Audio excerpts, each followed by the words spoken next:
La mariée de Chambretot avait quitté le bourg. Elle était partie vivre une nuit de plaisir à Saint-Macaire-en-Mauges. Chambretot était secoué dans tous les sens. Une dizaine d'hommes s'étaient réunis sur la place du Suireau. On retrouvait tous ceux qui avaient trompé leur femme. Celle-ci n'était pas en colère après Gwendoline, mais après eux, pour leur trahison et leurs mensonges. Même monsieur le maire se trouvait dans le groupe. Vu le nombre d'hommes qui s'ajoutaient, au fil de l'heure qui suivit, on en arrivait à l'équivalent d'une équipe de football. Gwendoline les tenait tous en laisse. Depuis des années, elle pratiquait le chantage. Elle les avait tous envoûtés. Le ragot d'Hélène risquait de compromettre énormément le salaire qu'elle se procurait facilement chaque mois sur leur dos. Et la mariée, savez-vous où elle est passée? Pas du tout. Nous sommes allés devant sa maison, sa voiture n'est pas là. À cause d'elle, c'est tout le village qui en subit les conséquences. Ma femme demande le divorce, s'exclama Olivier. Tu ne perdrais pas grand-chose, avoua le maire en plaisantant. Si, ma situation professionnelle. C'est pour cela que tu restes avec. Oh, franchement, pars et vis ta vie ailleurs. Je veux bien croire qu'elle n'est pas toujours facile, mais nous avons quand même de bons souvenirs en commun. On ne peut pas effacer cela comme ça, rétorqua Olivier. Nous n'avons pas le choix. Nous allons devoir leur obéir, affirma le maire. Et moi alors, pensez-vous à l'épicerie? Ajouta Philippe. Coluche disait vrai. Voilà les 5 minutes de plaisir pour les 20 ans d'emmerde à suivre. Nous devons raisonner nos femmes, messieurs, dit le maire. Nous sommes contraints d'accepter que nous n'ayons pas été respectables à leur égard. Mais si nous nous séparons d'elles, c'est toute une localité qui va en subir les conséquences, annonça le garagiste. Elles s'en moquent de cela.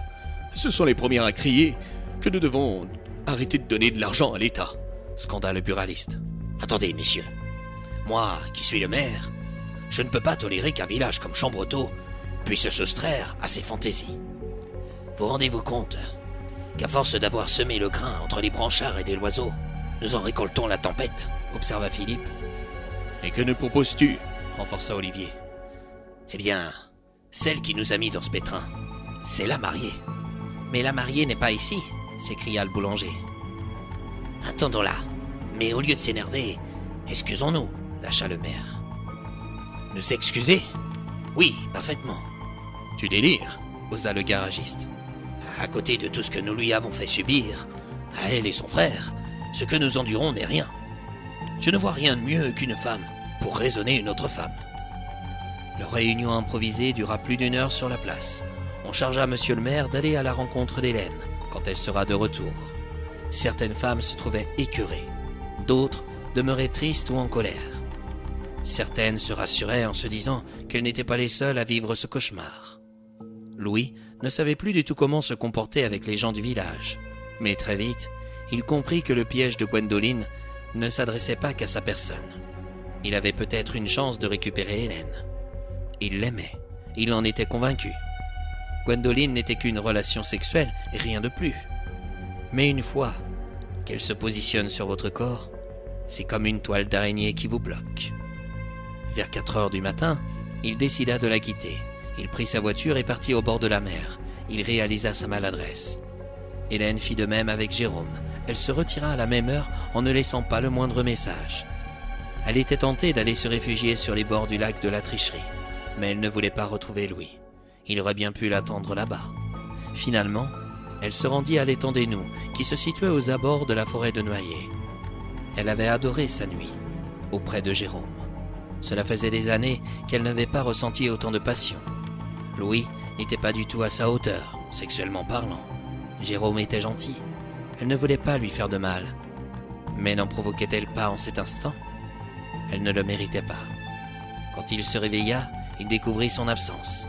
La reverrait-il un jour? Comment oublier une nuit comme celle-ci? Son seul désir était de la retrouver. Il connaissait juste son prénom. Soudain, il pensa à sa carte de visite. Il se précipita vers son pantalon. C'était là qu'il l'avait rangée. Hélène avait pris le soin de la lui retirer. « Pourquoi ?» se demanda-t-il. « Pourquoi autant d'amour? Pourquoi as-tu si peur de me revoir ?» Vers la fin de la matinée, Hélène arriva chez elle. En rentrant dans son salon, elle découvrit une dizaine de messages vocaux sur son répondeur. La plupart étaient de Céline. Elle s'inquiétait pour elle. Puis, elle entendit monsieur le maire qui désirait s'entretenir avec elle à propos d'un sujet délicat. Le dernier message était étrange. La voix était déformée. On lui recommandait de faire très attention. On lui avoua que ses jours étaient en danger. Aussitôt, elle fila à sa boîte aux lettres. En l'ouvrant, elle aperçut une enveloppe de couleur marron où rien n'était inscrit dessus. Il y avait juste une feuille à l'intérieur où l'on pouvait y lire « Continue. Demain, tu seras morte. » L'anonymat était préservé. Des lettres majuscules étaient découpées. Elle était issue de magazines de journaux. Hélène s'angoissa. On la surveillait.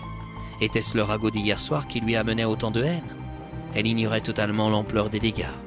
Au lieu d'aller à la rencontre de Céline, elle s'enferma dans sa maison et décida de la rappeler. Elle réalisa sa solitude quand espoir surgit dans ses pensées. Elle avait complètement oublié que c'était aujourd'hui qu'il sortait de l'hôpital. Pourtant, les médecins l'en avaient averti la veille.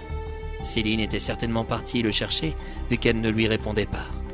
Elle finit par l'attendre en allant chez elle.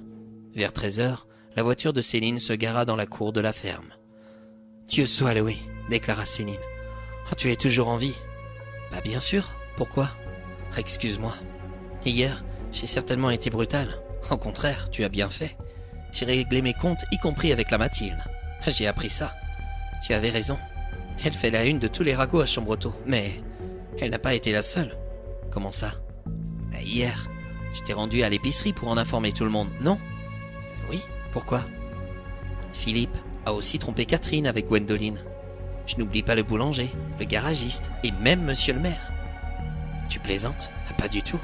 C'est pour cela que je m'inquiétais.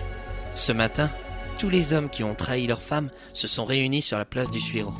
Hélène, j'ai peur que tu sois en danger. Durant toute mon existence, on n'a pas cessé de dénigrer ma personne. Je raconte un seul ragot et voilà ce qui arrive. Je ne partirai pas. Tu dois t'en aller. Certainement pas. La fuite ne résout pas tous les problèmes. J'ai d'ailleurs reçu une lettre anonyme aujourd'hui. Je te confirme par celle-ci que ton père n'était pas le corbeau. Tu en avais déjà obtenu ? Ah oui.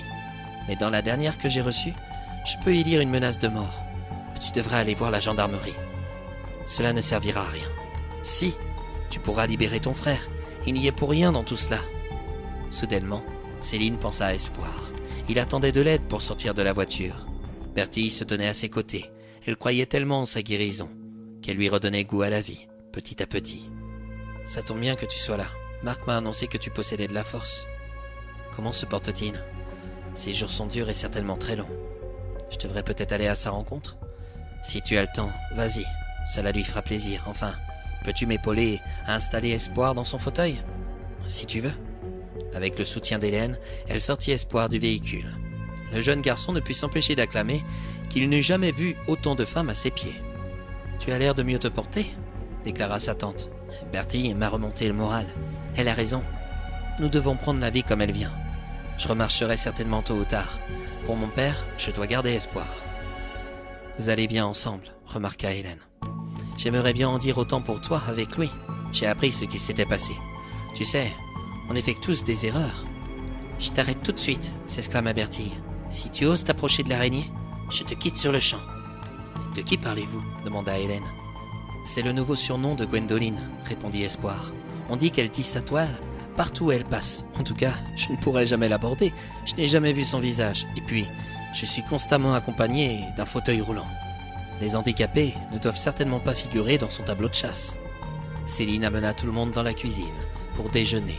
Pendant le repas, elle demanda à sa fille de retourner au lycée, dès demain. Elle devait rattraper tous ses cours et rapporter les devoirs d'Espoir. Bertille s'en moquait. Espoir dormait chez elle. Bientôt, ce sera dans son lit. Mais pour Céline, elle ne devait pas précipiter les choses pour autant. Marc en serait certainement du même avis. Une fois le repas terminé, on aida Espoir à s'installer dans sa chambre. Hélène prit l'initiative d'aller retrouver Marc. Elle voulait le rassurer au sujet de son fils et de toutes les personnes à qui il pensait. Durant l'après-midi, Bertille se défoula en allant pratiquer la course à pied. Espoir l'incita à agir comme s'il n'était pas là.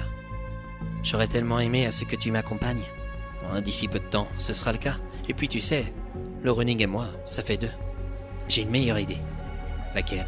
On va se promener ensemble. »« Ah non, Bertille. Je n'ai pas envie de me montrer comment je suis devant tout le monde. »« Tu n'as pas le choix. C'est moi qui te pousse, affirma-t-elle en prenant la sortie de la maison. Céline !» cria Espoir. « Je ne veux pas me promener !» Aussitôt, Céline arriva aux côtés de sa fille. Elle écouta Espoir qui expliqua sa situation. Bertille attendait le soutien de sa mère, mais étrangement, Céline déclara « Vous êtes un couple, non ?»« Oui, » rétorqua Espoir. « Vous vous aimez ?»« En effet, je crois. »« Qu'oses-tu dire ?» répliqua Bertille. « Alors, apprenez à vous entendre, je ne serai pas toujours là pour vous aider. »« Très bien, dans ce cas, je peux te sortir, » déclara Bertille en le poussant. « Je te jure, Bertille, si tu ne m'obéis pas, le jour où je remarcherai, j'irai voir l'araignée. »« Oh, tu peux effectuer du chantage, cela ne fonctionnera pas. À Chambretot, ce sont les femmes qui ont le pouvoir. »